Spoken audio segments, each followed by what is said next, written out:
thing that I think makes poker so remarkable is I don't believe there's been any other card game, and there have been awfully popular card games in the long, long history of cards since the 14th century, that had as much impact on literature, art, and music as poker, all three fields. I mean, it just is really great. There are amazing poker tunes, which is the reason that we're doing this initially. I've been collecting poker tunes for years and years, and so have you, and they're great fun, and wonderful fiction about poker as well, and film about poker. It's just it's become really compelling. I thought I'd start out with a little demonstration. Here's the thing you may not know about, maybe you do, that most decks of cards come with a couple of jokers, and one is called the Joker, and the other one's called the guarantee card. I don't know if you've ever been familiar with that. And usually I think it's a manufacturer's guarantee about certain imperfections in the card, and if you find them, their guarantee is they'll replace the cards for you. But I want to play a little poker with you guys and make a slightly different kind of guarantee. I guarantee that I'm going to play you a game, a 5-card draw, and I guarantee that I'm going to win. And of course, you guys are not worried because I'm not asking you to put up your own money. So this is not exactly the highest stakes situation you can imagine, but it still should be pretty cool. Jeff, can I get you to do the same? I'm one of those. There's a lot you can learn about somebody by the way they shuffle cards. So it's interesting. Yeah. That's pretty good.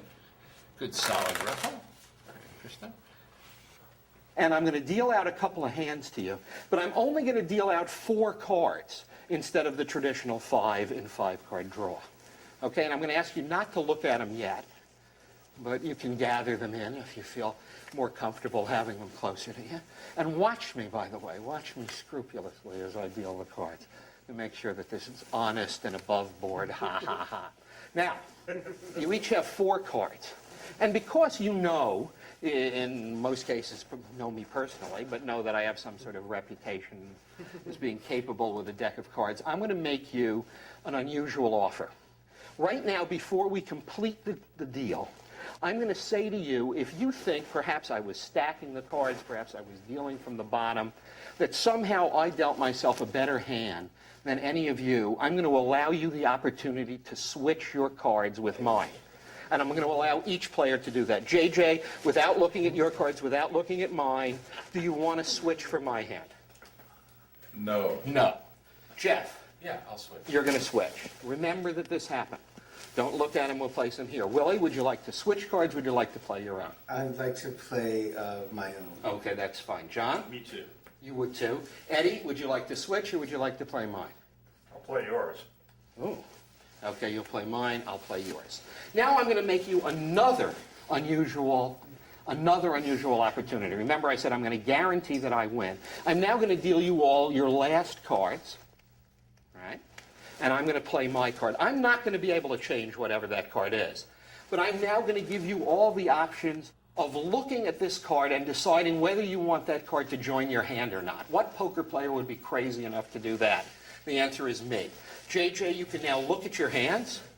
Take a look at them one at a time. We'll do this. I'm going to hold them up. Maybe the camera wants to see them as well. It doesn't matter. I'm not going to look.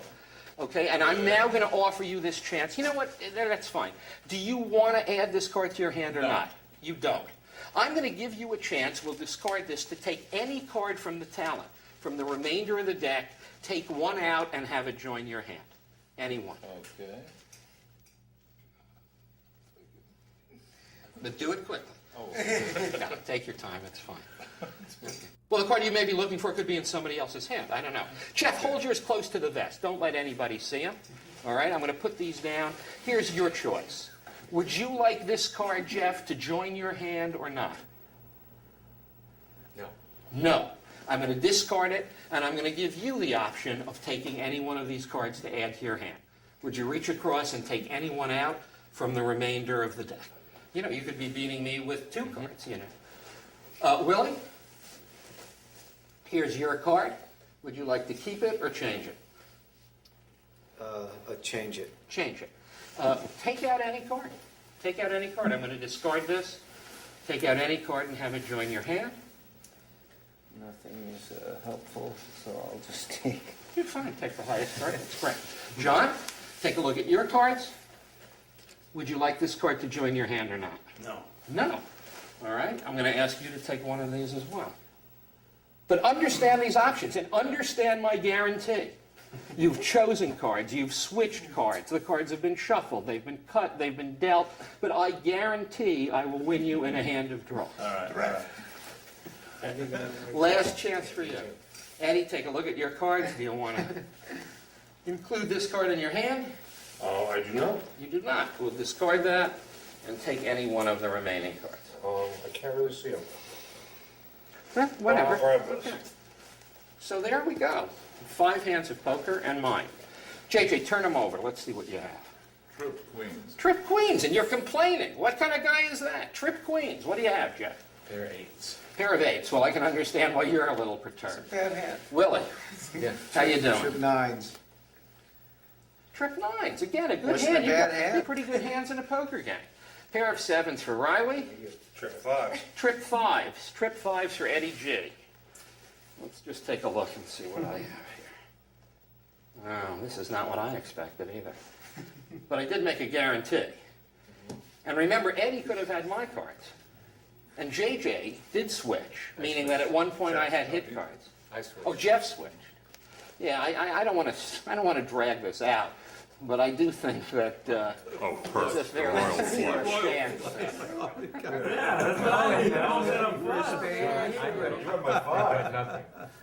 Yeah. Well, I should point out there won't be too much in the way of explanation here.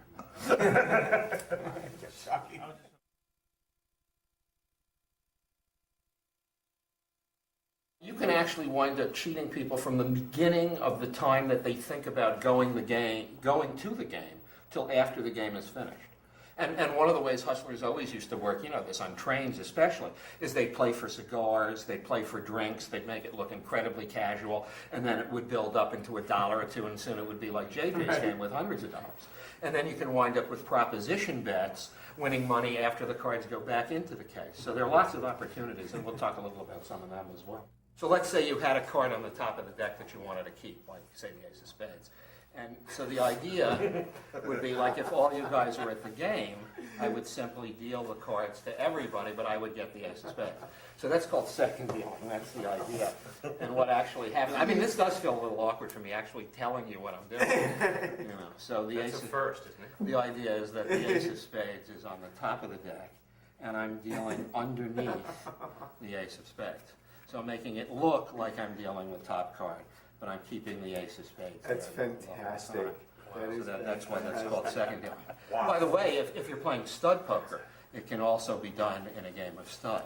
Literally keeping the ace of spades on the top and making Right. it look like you're dealing the top card from the top, even slower, even burn your It's hand. a bigger move. It's just a bigger fantastic. move. But that's the ace. Can you do it even with the ace face up? Oh yeah. So this is yeah. I mean, this is with a border deck. It's a little better, but this is what it would look like. It seems like it would be almost impossible that you're keeping the ace of spades in place. But you're actually.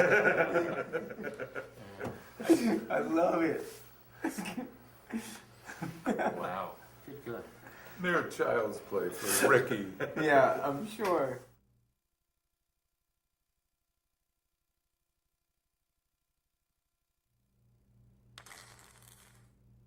We were just talking about Hold'em with Willie, so I wanted to show a scenario that's pretty interesting. I think I'll just get into it rather, the cards have all been shuffled. I'm going to just give them another shuffle and deal you. Just you and I will play. Let's say it's the end of a poker tournament, literally the end of the tournament. We're playing heads up. It's for all the money. And take a look at your cards and we'll play. You can look at it. As a matter of fact, hold your cards up to camera. Let the camera see them. Let the camera see your cards. Listen, you. No, I'm serious. Really, don't. I will show you my cards, okay? I feel already that Put I'm them down being and now we're going to taken. bet. No, Okay. we're going to bet. I Okay. want to bet you right now. It's your bet. So let's say at this point, you would now make a bet, right? Okay. Right. So would you make a sizable bet? Yes, I You would make a sizable bet. I would bet 3 times the blind. Right 3 now. times the blind. Okay, so it's a real bet. And let's say that I call you for the moment. Okay, so now we're going to deal the flop. All right. So let me burn a card. All right, and deal the flop. Well, it's not such an impressive flop, but maybe. Okay, so now Would you be betting again at this point? I would bet to 3 times the blind. You right bet now. 3 times the blind again. Okay, so let's say I'll call you again, and let's burn a card, and then I'm going to ask you once again if you're going to bet. I would check to you. You check to me, Yeah. and now I bet really heavily. Yeah, probably. And what would you bet? I'd probably in real life. In real life, if it wasn't you. Right, if it wasn't me and we were just playing All these in. cards, Absolutely. you're all in. Yeah, absolutely. Because you believe you have the nuts, and Absolutely. you Well, close. Yeah. I don't have the nuts, but I've Yeah. close enough. Well, no, why wouldn't you have the nuts in your mind? Do you think, is there some hand that could possibly beat you at this point? Well, a 3. Do you think I'd be in the pot if I had a 3 at this point in my hand? Well, at the beginning, my druthers would be that you would have folded. Right, of I course. got my first So, no, bet. yeah, I mean, and this is very much part of the Yeah, psychology. with a- If I had a 3, and you know I can't have a pair of 3s because there are three Right, threes on the right. table. And I started out of the gate betting. So Right, I and you assume started that out of what the do you gate have- betting. You wouldn't have stayed in with a 3. There's no way that I So- could have stayed in with a 3. So Right. clearly you do have the nuts because I wouldn't have stayed in with a 3. Right. And I'm telling you right now, honestly, that I don't have a 3. Right. Or you could have 6s. Would be Well, a that's true. great I could have hand. So you 6s, and that I would have a 6s full house over hand. 3s. Right. You know, so you're Absolutely. better hand than my crummy hand. Yeah. There's things that could beat me. There's 3 hands right now. Right, and yeah, That that's could very be- smart analysis. But again, you have to say to yourself, you know, I couldn't have. You could a have pair stayed of in with sixes. 6s. Yeah. And you could have stayed in with 10s, jacks, queens, aces. Right. But the Maybe. fact is that you know exactly one of the cards in my hand I do because know I one of saw the you cards. glimpse my card in my hand. Yeah. All right, so now you have to use that material as well. How do I know that you know what I have? But you know that I have a jack. Right. Well, Right. because you went Because like I this, happen to you went flash like the jack that. to you. Like, Okay, but this is also important psychologically. Absolutely. All right, and in a real game, it might have been even more subtle than that. So you know that if I have a jack, I can't have a pair of 6s, and you know I'm not staying in on jack 6, and you know I'm not staying in on jack 3. So you have the damn nuts. So, you know, I'm using all of this information and trying to hustle you. I've singled you out as the target. And I know you're a good poker player, and I know you saw that card, and I know at this point you know I'm not going to be in the game with jack 6, and I'm not going to be in the game with jack 3. So you do have the, I mean, there's nothing that can be. Anyway, you're going all in, I'm going all in. Let's deal the river. I burn a card, and there's the river. And now you show your hands. What do you have? I have kings. So the only thing that could beat your 4 3s and a king are my 4 3s and an ace. And an ace, and there's the money. So, you know, we're going to talk about things on all sorts of different levels, but I wanted to ensure for people who played some serious Hold'em that there was an unusual scenario for that as well that I had that's come up fantastic. with.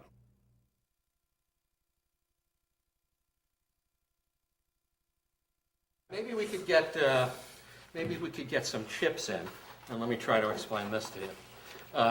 Yeah, let's just continue on. This might work, and it might not. But if we had some chips in the game, see, this is an interesting thing as well. Let's bring in a few more, even if we have a lot of chips, and let's say that we're playing in a game. I mean, this is a situation we talked about before, the psychology of this. Let's leave them right here. And let's say we were playing legitimately, and there was really a great, honest player in the game. All right, really a great, honest player. We had all these chips in the game, and JJ, let's say you were that player. Okay, so it's the end of the pot. You've won all of that money. Take your money. So you would probably do something like that, and you would rake in the money. Okay, and in just that action, I want to show you how you could bust out an honest player from the game. I don't know if you saw this because it was a little subtle, but in just that moment, JJ, this is really strange. You would have no idea anything happened in this, and I would suddenly say, wait a minute, you're cheating. There are only 3 aces in the deck. I think you're holding out. I want you to very carefully stand up, very carefully, and you will see on the seat of your chair that I've managed to get that last ace. Take a look into the chair. And now get that card and turn it over. And that's the ace of clubs. So think about how devastating this is. You're a straight, honest player, but you're too good. You're too good for me. All right? So that's what I've been able to do, is actually to bust you out. I mean, think about that. What does this guy think? Not only is he going to be thrown out of the game, but all his friends now think that he's a cheat. I mean, the concept is truly a crazy idea. So here's how this works. I mean, it takes a certain amount of skill, but I purposely dealt I purposely had the chips placed away from JJ. Stand up again, and I'll show you what I did. As JJ goes up and reaches for his chips, Congratulations. I actually able to I flip the can't card believe you just won like that Right, Wow. right. onto his chair. He sits down, and I don't even have to do it this deal. I can wait 4 deals later and bust you out anytime that I want. But you want to do it this deal because I just won the chips, right? Well, I think there's a possibility. That wouldn't be a bad idea. That wouldn't be a bad idea. All right.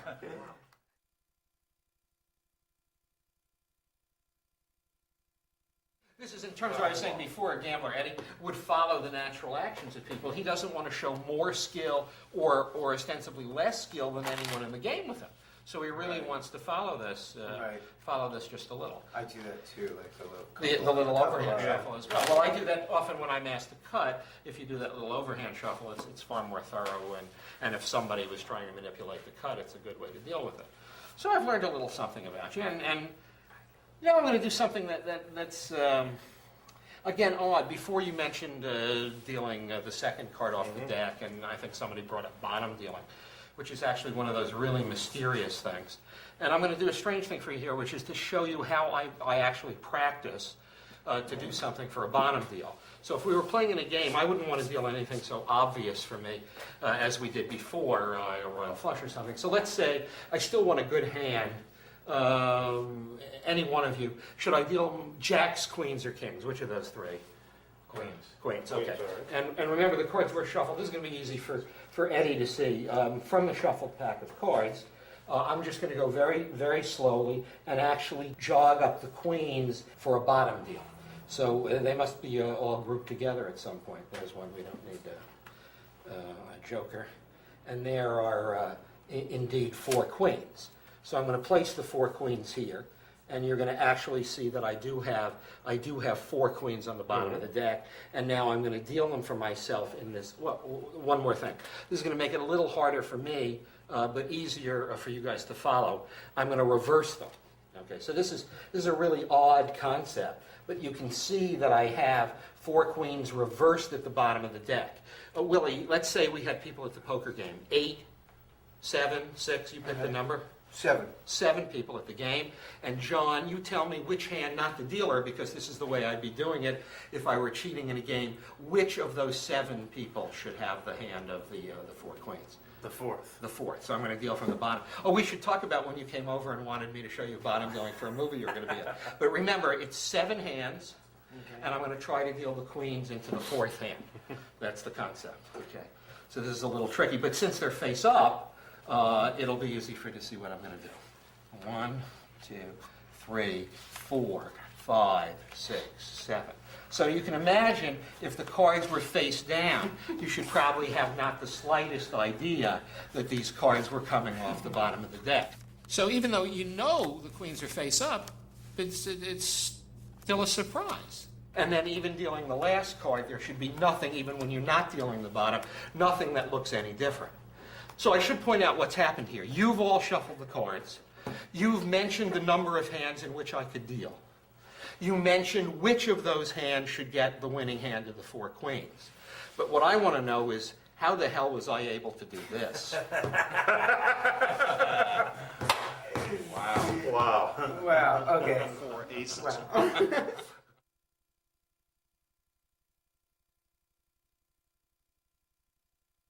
Are you a fan of deliberate mistakes? Indeed I am.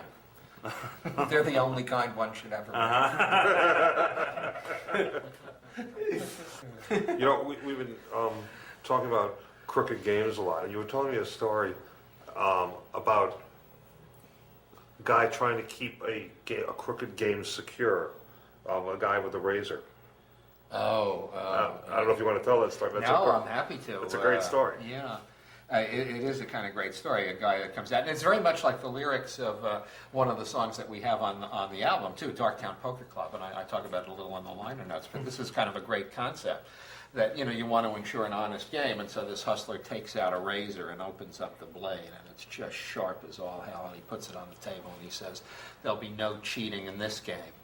and then he uses the reflective edge of the razor as a shiner to read the cards that he's dealing to the other people. And then there's another version, there's always topping that, there's another version with a gambler's gun where you can do the same thing in the reflection of the gun. But just the idea of calling attention to the very thing you're using to hustle. Wow. It's really great. And there are any number of, in poker law, any number of wonderful scenarios with the razor. Another one that I recall is a guy who wielded a razor in a game. This was probably in the 1880s. I think it's in the Thompson Street Poker Club. A wonderful book. And this guy is playing somebody who has 4 nines, and he has three aces and a 3 in his hand, and the guy says, "I win." And he takes the razor and just very carefully shaves off the 2 extra pips from the 3. And he says, "I think my 4 of a kind." You see this brand new razor I got at Sharpen yesterday? I'm gonna pass it amongst you with a set of my rules you must follow as you play. Hey, keep your bony hands upon the table while you're dealing, please. Anything goes wrong, I'm gonna speak. Yeah, Dark Top Five. Yeah. Right, which you're doing the Phil Harris version. But that was originally written by Burt Williams and his partner in 1913. I mean, yeah, it's great stuff. Great stuff. Who inspired my character in Chicago, Mr. Cellophane. Indeed. Yeah. Oh. Indeed. That was based on it was a shout out, if you will, to Burt To Burt Williams' Williams. song "Nobody." Yeah, which is great. Oh, here's another. Burt Williams did one of the greatest routines that Burt Williams ever did was a silent routine, a poker routine, where the whole thing. I once had a wonderful friend of mine, Danny Dew, who was a magician, and his wife Melba Dew, who's still alive in her 90s. Melba Dew, who's a vaudeville sand painter. She would make Wow. pictures with colored sand, and she's just great. There's a lost Danny- art. It is, and sadly so. I'm bringing it back. But he did for me perfectly, Danny, this piece of Burt Williams just opening. It was a silent piece, the poker game, of him just looking at his poker hands. And this went on for about 5 minutes, just the reactions to opening this beautiful silent piece, which was one of his money pieces. W.C. Fields said Burt Williams was the funniest man that ever lived. And you know the last half of that line? The funniest man who ever lived and the saddest man he ever met. That's right, yeah. Wow.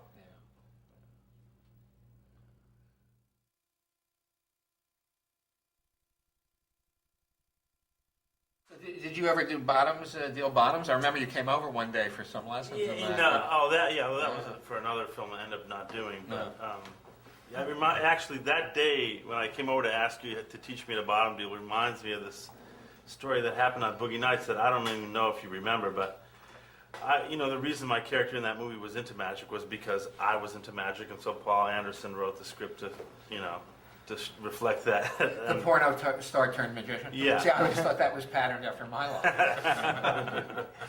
And I used to, I would read books like everyone does for card tricks and practice them, whatever. And I used to occasionally get him to do one. He's very reticent, I must say. And one day I got the book and this is a great one. This is a great one. I'll show Ricky this one. And I came out of my trailer so excited because, I had just learned it. And I said, Ricky, I got to show you this thing I just learned. He's like, what do you mean you just learned it? I said, just in my trailer, I just learned this thing. I got to show you this amazing thing. And he was like, I was like, what? Why the face? What's the matter? And he's like, well, I usually practice a trick in private for at least 1 year before showing anyone. And I just learned this like 30 seconds before. I'm proud of myself. And then actually in the movie, I had to do sleight of hand in front of you. And they just gave me a bunch of props, like magic props. And one was a ring set that I actually had no idea how to do. So I had to perform it one-on-one for Ricky on camera without actually knowing the trick. Well, and the thing is that this was a real scene in the film, a boy scene in the film, and I was trying so hard not to break. And finally, it just was gone. I just could not control myself any longer. You know what I want to ask you? Since you just did the trick where you threw the card underneath JJ, the early part of your career was based on a very odd skill. like when you were the early appearance of Mike Douglas throwing cards. On cards, yeah, right. Well, yeah. how did that come about? Card as weapon. At Toady Fields. Yes, exactly. Yeah. And it came from being a kid in Brooklyn throwing baseball cards, literally. That's what it came Yeah. from. That and the fact that there were some magicians who threw a kind of heavier cardboard scaling cards into their audience as souvenirs. People like Thurston and Alexander Herman, the great magicians of their day, did that. But I kind of combined it as a kid, winning baseball cards. And those were days when people played with baseball cards as opposed to putting them in little Mylar sleeves and Right. selling them. Yeah. I don't know. It was a lot more fun. But it is true. Early, the first book I ever wrote was called Cards as Weapons, and I do throw them with some accuracy and speed. You know what? I came up with a proposition bet based on this once. At some point, I'll Really? show you this. Oh, Yeah. great. I'll actually. I've got that.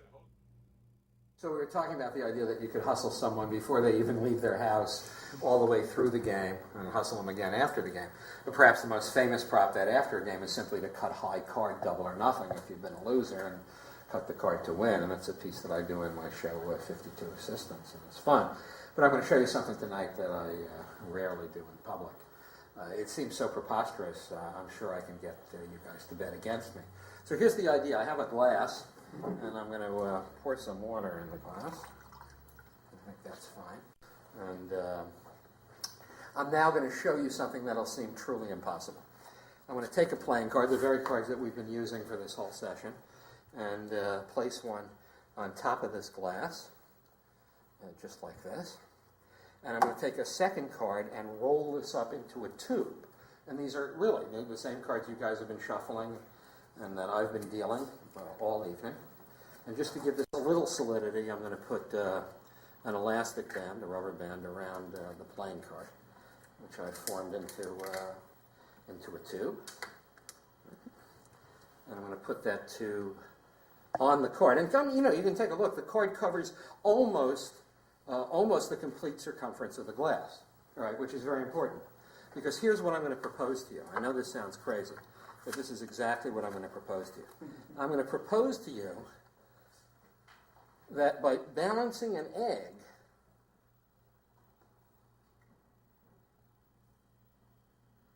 on this glass, you see that this glass is completely covered by the playing card. There's maybe a 1/16 of an inch or so on each side. The bet is if I throw a playing card, I can make that egg land in the glass. Now I want 5 cards. That's my bet. 5 chances to do this. To throw a playing card and to make that egg wind up in the glass. Do I have any takers? Throw a playing card from the deck. From right here. I'm not going to move. From right here, from this spot. What if I do it in just one shot and I put the narrow end towards me? How about that? That's the bet, an impossible bet. I'm going to throw the card. The egg will land in the glass.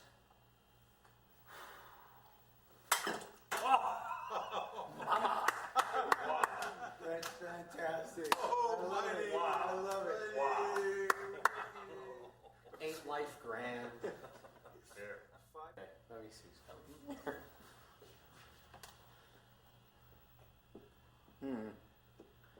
I got $20 you can't get out of the glass. Yeah, that's an egg. That's an egg, all right.